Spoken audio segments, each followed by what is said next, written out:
Olá, eu sou Adrilúcia Gonçalves, eu sou analista de negócios e requisitos da Superintendência de Informática da UFRN e eu vou apresentar para vocês uma visão geral dos projetos de pesquisa do módulo pesquisa do SIGA-A. Inicialmente, é importante destacar os papéis que interagem com esse módulo. Então, o módulo pesquisa, para o seu gerenciamento e para a execução dos projetos de pesquisa, é necessário hoje existir dois papéis que os usuários precisam receber via SIGA-DME para poder gerenciar o módulo pesquisa. Eu tenho um gestor pesquisa. Esse gestor pesquisa, como eu falei, ele é atribuído pelo SIGA-DME e ele serve para operar a maioria das funcionalidades existentes nesse módulo. Além desse papel de gestor pesquisa, eu tenho um papel administrador de pesquisa. Esse papel administrador de pesquisa, ele precisa ser dado em conjunto com o papel gestor pesquisa para que seja possível realizar algumas operações críticas no sistema. Por exemplo, a geração da distribuição das cotas, o cálculo do índice de produtividade do sistema, entre outras operações. Quem interage com o sistema? No caso, quem interage com o módulo pesquisa?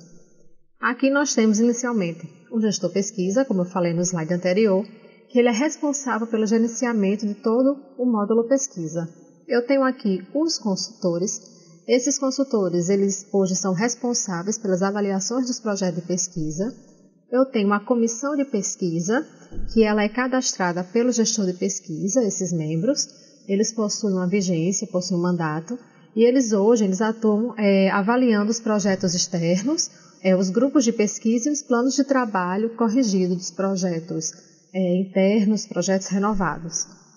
Eu tenho os docentes, que os docentes hoje eles são os responsáveis pelas submissões de proposta de projeto de pesquisa, assim como coordenar, envio de relatório, indicação de plano de trabalho, entre outras operações que envolvem os próprios projetos de pesquisa.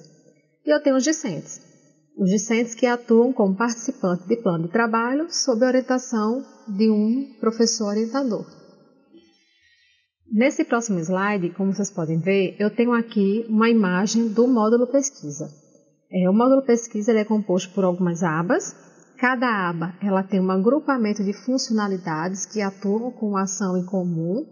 E cada aba ela é responsável por executar algumas operações distintas. Por exemplo, a aba projetos, que ela gerencia toda a área de projeto de pesquisa. Eu tenho uma aba IC, que está voltada para os discentes, iniciação científica, plano de trabalho, entre outras. A aba CICT, que faz o gerenciamento do Congresso de Iniciação Científica, que neste momento não será abordado nesta apresentação, mas posteriormente. Eu tenho uma aba consultores, que é responsável pelo gerenciamento e cadastro de consultores que irão atuar na avaliação dos projetos. A aba relatórios, a aba produção intelectual, a aba cadastros, que é uma aba que atua como aba de suporte para realizar alguns cadastros no sistema para o funcionamento do módulo. E eu tenho uma aba comissão de pesquisa, onde um membro da comissão de pesquisa deverá ter acesso para realizar algumas operações no sistema. Os tipos de projeto de pesquisa existentes hoje são os projetos internos e são os projetos externos. Os projetos internos são aqueles projetos que são submetidos somente via edital. Esse projeto, para ele ser submetido, é necessário que o docente da instituição seja um docente do quadro efetivo, certo? E os discentes que podem participar como membros são apenas os discentes de pós-graduação, que eles podem atuar como membro. Os discentes de graduação não podem atuar. Para esse caso, o discente de graduação ele só pode atuar como discente de plano de trabalho, executando o plano de trabalho sob a orientação de um professor orientador. E o projeto interno, geralmente, é um projeto que solicita um financiamento interno, ou seja, solicita cotas de bolsas. Os projetos externos são aqueles projetos que nós chamamos de projetos de fluxo contínuo, ou seja, são aqueles projetos que não necessitam de um edital para que haja submissão de proposta. Eles podem ser submetidos a qualquer momento. A submissão desses projetos também, assim como o projeto interno, somente pode ser realizada por docentes do quadro efetivo da instituição. E os discentes de graduação, para esses casos, eles também podem atuar, diferente dos projetos internos, eles podem atuar como membro do projeto externo. Esses projetos, quando submetidos, eles são validados pela comissão de pesquisa ou pelo gestor de pesquisa. Essa validação, o que pode ocorrer é precisar de fazer alguma correção, precisar de algum ajuste e a comissão retorna esse projeto para um ajuste do coordenador. Esse coordenador ajusta e ressubmete para uma nova validação da comissão. Como o próprio nome já diz, o projeto externo ele solicita financiamento externo. Nesse caso aqui, no módulo pesquisa, os nossos projetos externos eles podem solicitar tanto financiamento externo como financiamento interno. Porém, o financiamento interno só poderá ser solicitado se houver um edital interno aberto, que eu vou explicar um pouquinho mais lá na frente para vocês. Além dos projetos, nós temos também o cadastro de plano de trabalho. Esses planos de trabalho hoje podem ser planos de trabalho com cota, que são os planos que os próprios docentes cadastram solicitando cotas de bolsa. E eu tenho os planos sem cota, que são planos que os docentes atuam como voluntários e que o docente não solicita bolsa à instituição. O plano de trabalho ele só pode ser cadastrado pelo coordenador do projeto de pesquisa e apenas docentes efetivos do quadro da instituição também podem fazer a orientação desses planos. O plano de trabalho ele pode ser executado por um aluno sob a orientação de um docente.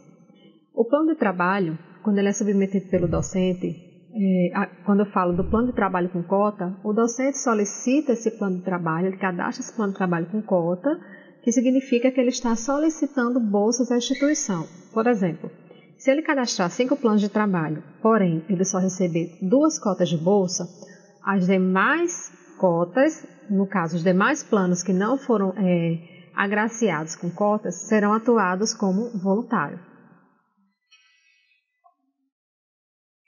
Falando um pouquinho do nosso fluxo, para que vocês possam ter um melhor entendimento, eu vou explicar como é que ocorre na prática, aqui na instituição, todo o fluxo do projeto de pesquisa. Inicialmente, o gestor de pesquisa cadastra um edital. Esse edital fica publicado no SIGA e os docentes podem visualizá-lo através do seu portal do docente. Em seguida, o docente realiza a submissão de proposta e, em seguida, realiza o cadastro do plano de trabalho. Vale salientar que uma proposta de pesquisa sem um plano de trabalho cadastrado não vale, é o mesmo que nada. Por quê? Porque hoje o que vale é o cadastro do plano de trabalho. Cada plano de trabalho, quando submetido, como eu falei anteriormente, significa uma solicitação de cota de bolsa. Então, se o docente cadastrar um projeto e não cadastrar um plano de trabalho, ele não irá concorrer a essas cotas de bolsa.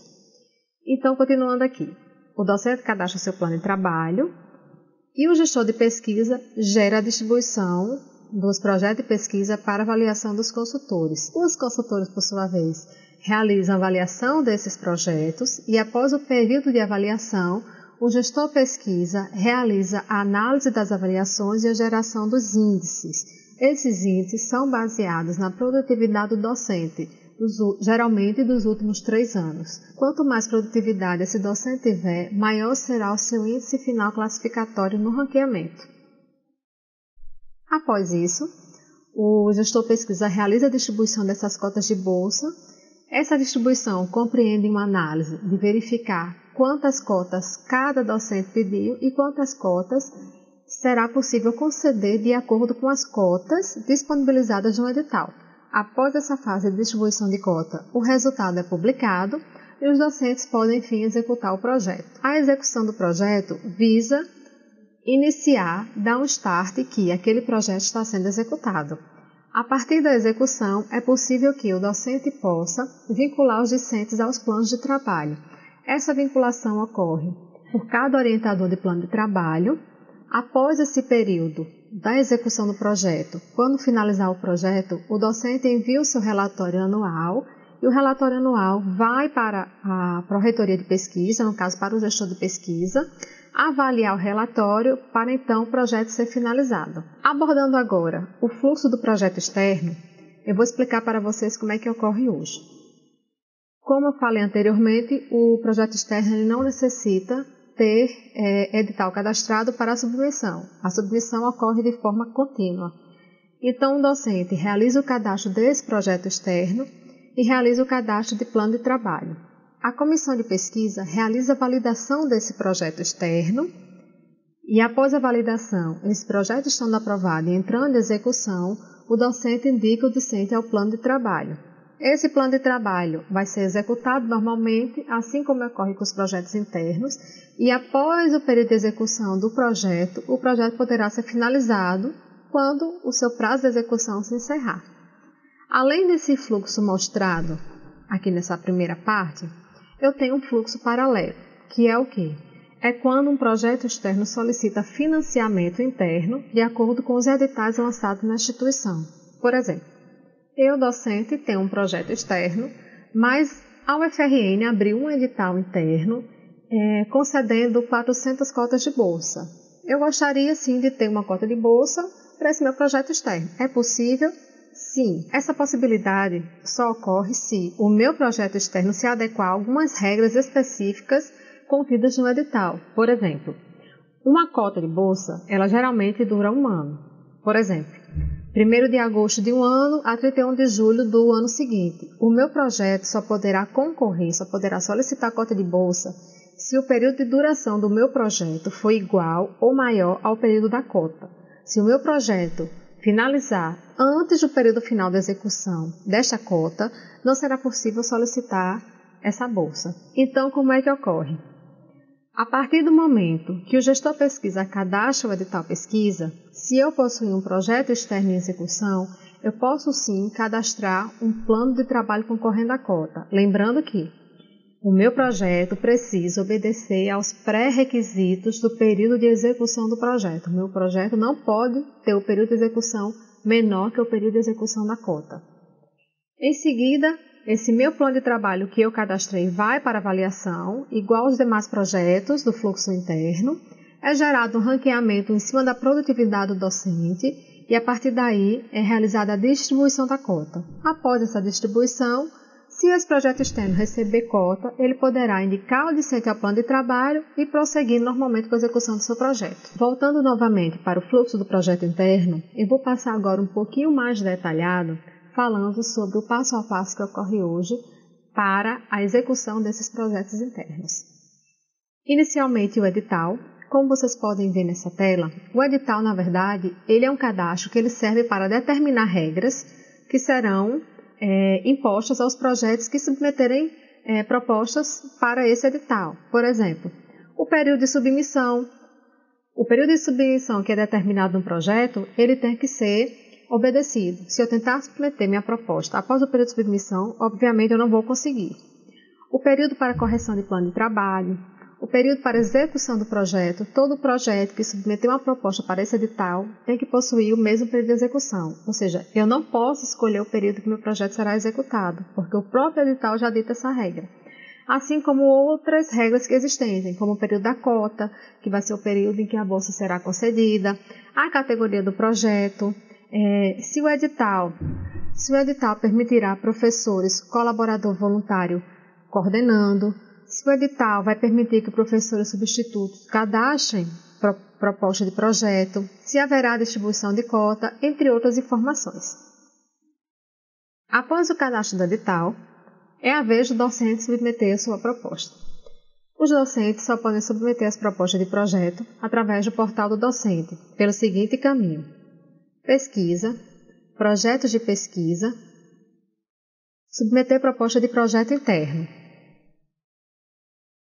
O sistema exibirá uma tela inicial, onde o docente precisará colocar algumas informações básicas do projeto, como o título, como o centro, palavras-chave, e-mail, as áreas de conhecimento, que hoje é uma informação de extrema importância no cadastro do projeto de pesquisa, que eu vou explicar um pouquinho mais lá na frente, e grupos e linha de pesquisa. Os próximos passos são os detalhes do projeto, que são a descrição resumida, introdução justificativa, objetivos, metodologia, referência, aqueles dados básicos que todo e qualquer projeto necessita ter. Os membros que irão atuar no projeto, que podem ser docentes, que podem ser discentes de pós-graduação, como eu falei, existem algumas restrições, servidores técnico-administrativos e docentes externos ou membros externos. O próximo passo, o cronograma de atividade. Nesse cronograma deverá ser definido todas as etapas que serão abordadas nesse projeto, sendo escolhidos os meses que serão aplicados, que serão de fato executados no período da execução desse projeto. E ao final, depois que o docente realiza todo o preenchimento desse projeto de pesquisa, o sistema exibe um resumo para que ele possa conferir e submeter essa proposta para a Pró-Reitoria de Pesquisa. Após o cadastro do projeto, como eu falei, existe o passo do cadastro do plano de trabalho, que é um passo extremamente importante, pois se o docente submeter a proposta e não cadastrar o plano de trabalho, ele não irá concorrer à concessão das cotas de bolsa, ele não irá concorrer às bolsas. Então, o cadastro do plano de trabalho ocorre no seguinte caminho: siga A, módulos, portal do docente, menu pesquisa, planos de trabalho, solicitar cotas de bolsa. O sistema exibirá uma tela onde o docente irá cadastrar as informações referentes ao plano de trabalho. O plano de trabalho será exibido com algumas informações para que o docente possa informar, como introdução, justificativa, objetivos, metodologia, referências, o cronograma que será executado durante a execução desse plano e, ao final, será exibido um resumo para que ele possa submeter para a Pró-Reitoria. Após o cadastro do plano de trabalho, é a vez do gestor pesquisa realizar a distribuição das propostas de projeto. Para realizar a distribuição da proposta de projeto, é necessário que tenha o cadastro, primeiramente, dos consultores. Se não houver consultor cadastrado, não vai ser possível distribuir. Os consultores que atuam hoje nas avaliações dos projetos de pesquisa, nós temos os consultores ad hoc, especiais, e os consultores mais que especiais, que são os consultores especiais mais PROPESC ou os consultores especiais mais CNPq, que nós denominamos assim. Os consultores ad hoc, nós temos consultores que são consultores internos e são consultores externos. Esses consultores internos referem-se aos docentes do quadro efetivo da instituição.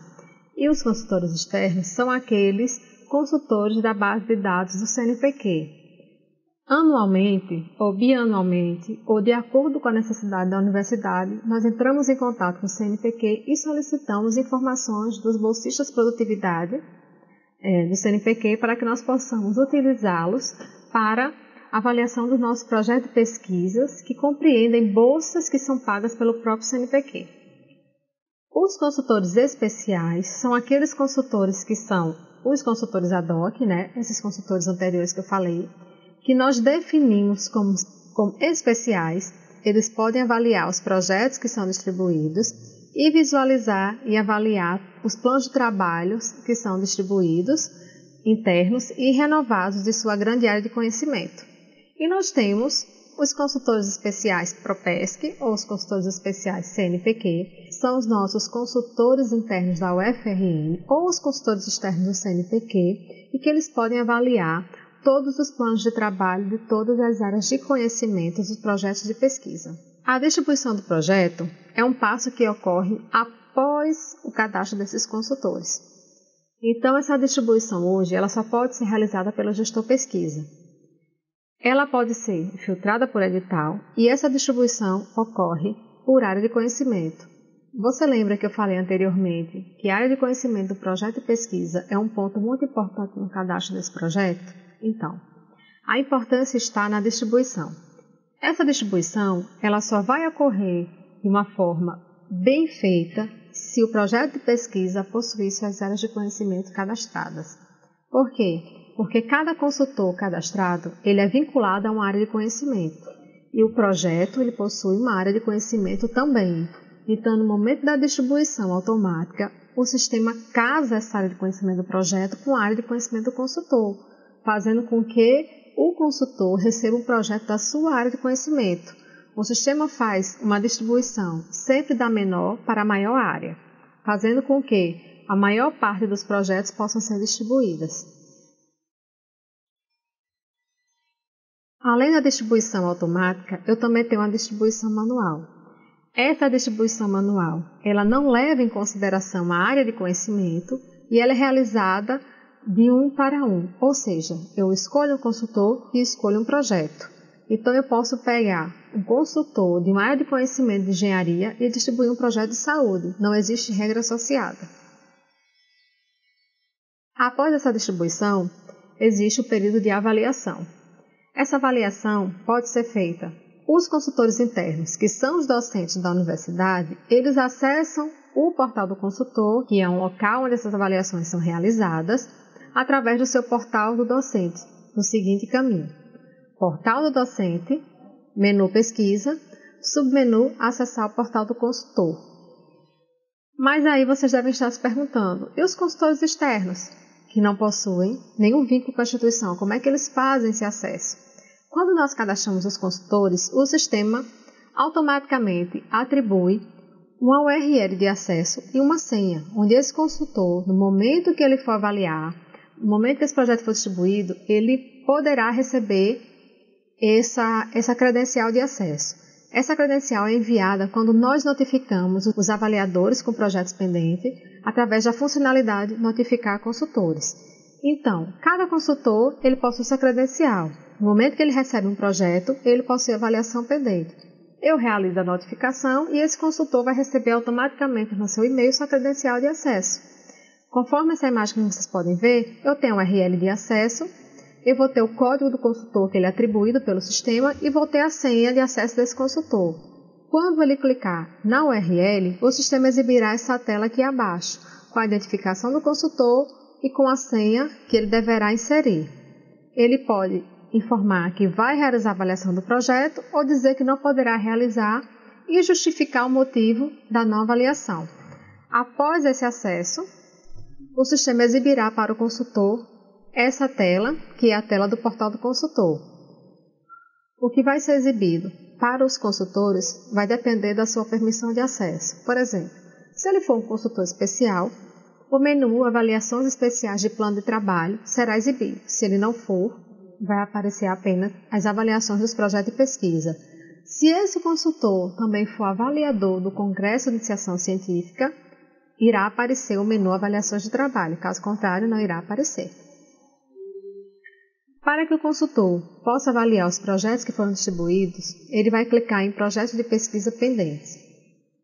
Essa avaliação que será realizada, o sistema vai exibir todo o projeto de pesquisa desse docente e o avaliador deverá realizar a avaliação desse projeto segundo os critérios exibidos no formulário de avaliação, que a nota vai de 0 a 10 e já existem os itens de avaliação fixos nesse formulário. Então, o docente realiza essa avaliação e emite um parecer. O sistema, para que ele possa avaliar, o sistema exibe todo o projeto de pesquisa cadastrado e o plano de trabalho associado para que ele possa realizar essa avaliação. É possível para o gestor pesquisa realizar o acompanhamento dessas avaliações, consultar o que foi avaliado, consultar o que falta ser avaliado, notificar os consultores novamente desses projetos que ainda estão pendentes de avaliação. Após o período de avaliação, quando toda essa etapa é realizada e o período se encerra, o gestor pesquisa ele realiza o cálculo de produtividade do docente, que é o quê? Esse cálculo é um passo fundamental que vai definir o que será concedido ou não, vai definir o docente que vai receber suas cotas de bolsa. Então, o cálculo da produtividade ela é realizada dentro do módulo pesquisa e ela tem como finalidade calcular a produtividade do docente. Essa produtividade é tudo que ele produziu na área acadêmica, como banca, como artigo, periódicos, entre outros. O sistema realiza o cálculo dessa produtividade de todos os docentes que são orientadores de plano de trabalho. Em seguida, é gerado um relatório com os dados dessa produtividade e o sistema gera um ranqueamento informando quais são os docentes de acordo pela sua ordem de nota, da maior para a menor.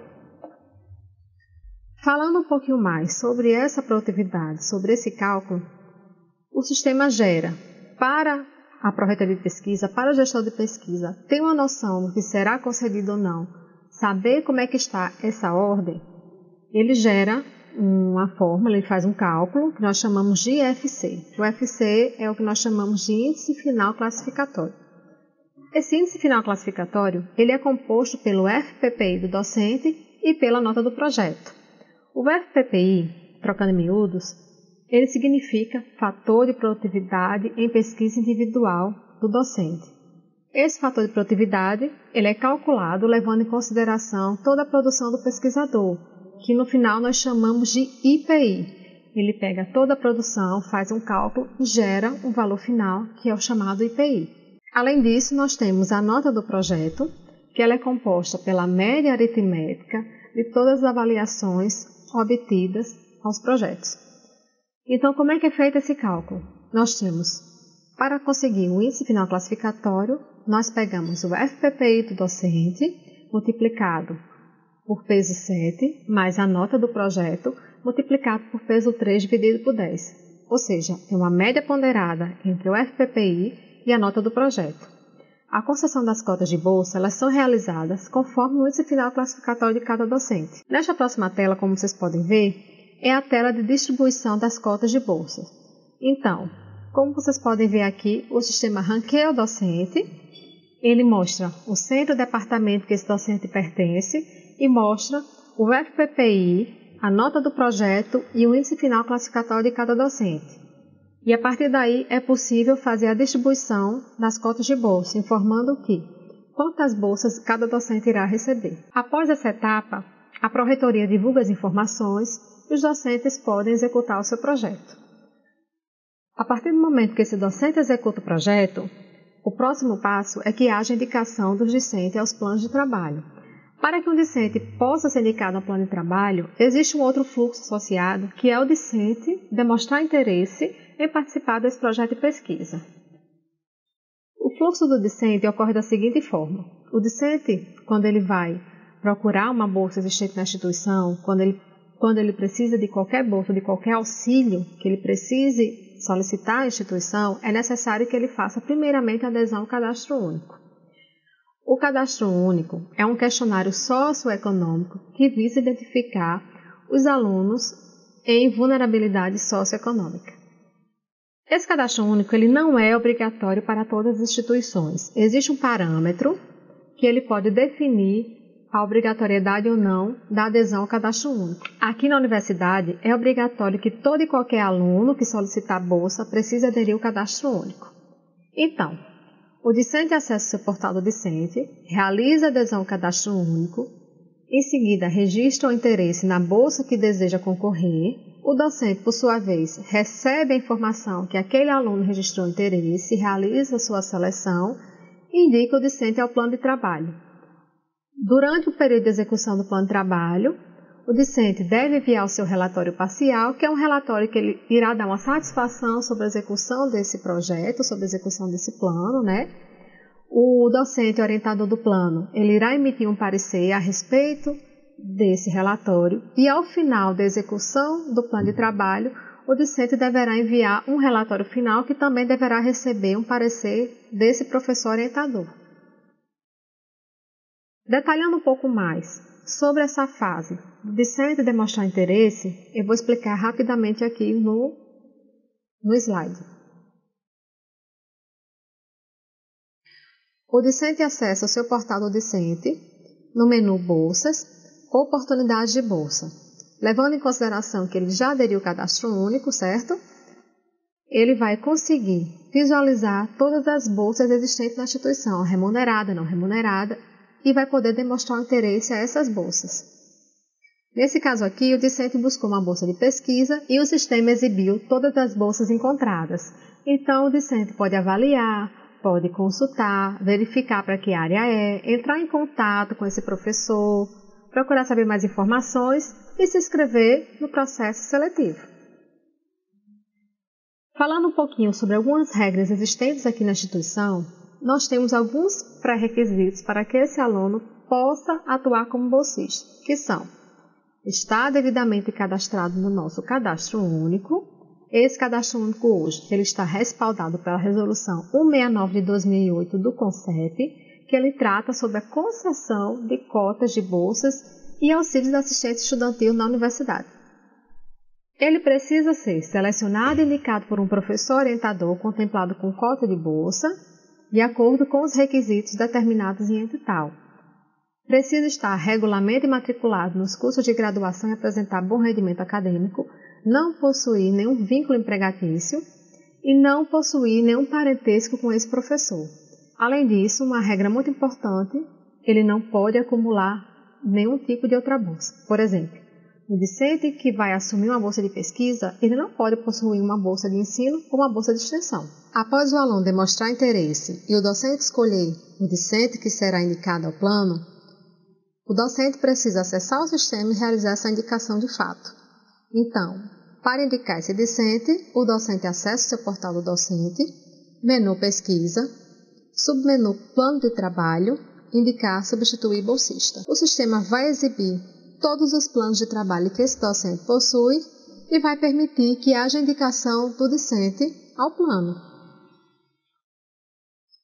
O sistema exibirá uma tela em que ele poderá escolher qual bolsa o discente irá receber ou se o discente irá atuar voluntário para os casos que ele não ganhe bolsa ou os outros planos de trabalho já estejam indicados para os alunos como bolsista.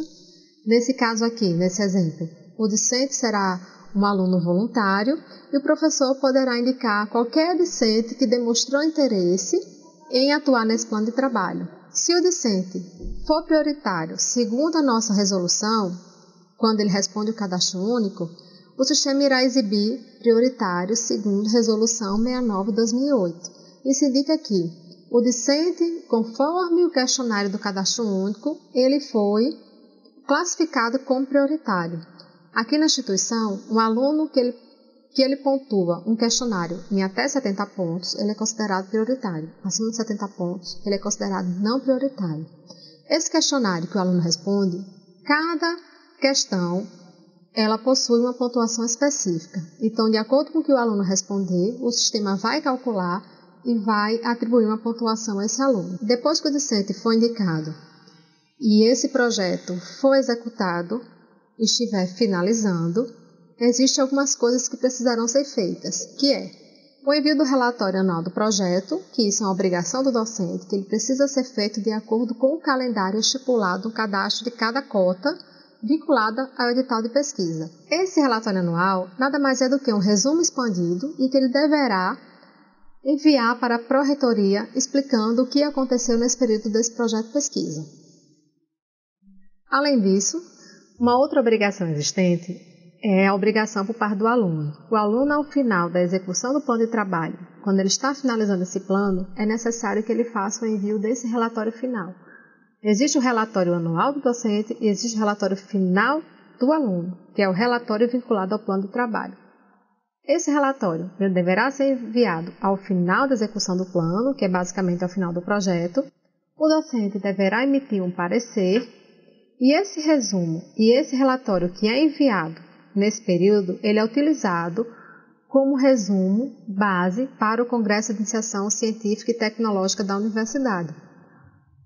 O Congresso de Iniciação Científica e Tecnológica da Universidade, ele ocorre uma vez por ano e ele utiliza todos os discentes que participaram de projeto de pesquisa para apresentar os seus projetos executados. Só que eu não vou detalhar sobre o CICT agora. Numa próxima oportunidade eu vou falar para vocês. Além disso, nós temos também alguns relatórios que o sistema disponibiliza para consulta, para que possam realizar acompanhamentos, verificar os projetos que estão sendo executados, verificar as cotas que foram distribuídas, consultar os alunos de iniciação científica, entre outros.